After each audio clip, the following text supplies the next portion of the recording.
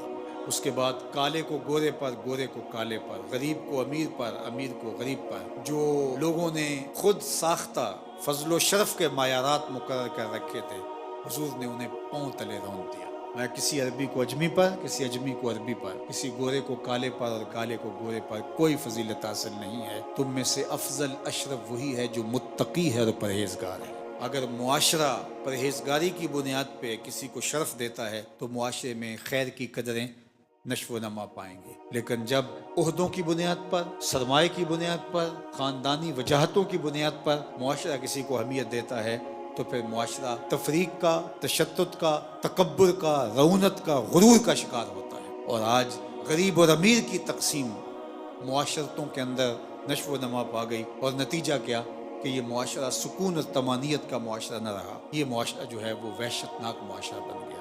میرے حضور نے جو معاشرہ دیا اور حجۃ الوداع کے موقع پر جس کا نقشہ کھینچا، اللہ اکبر، اس کا منظر پھر زمانے نے دیکھا۔ اسود از توحید احمر می شود، خیش فاروق و ابو ذر می شود۔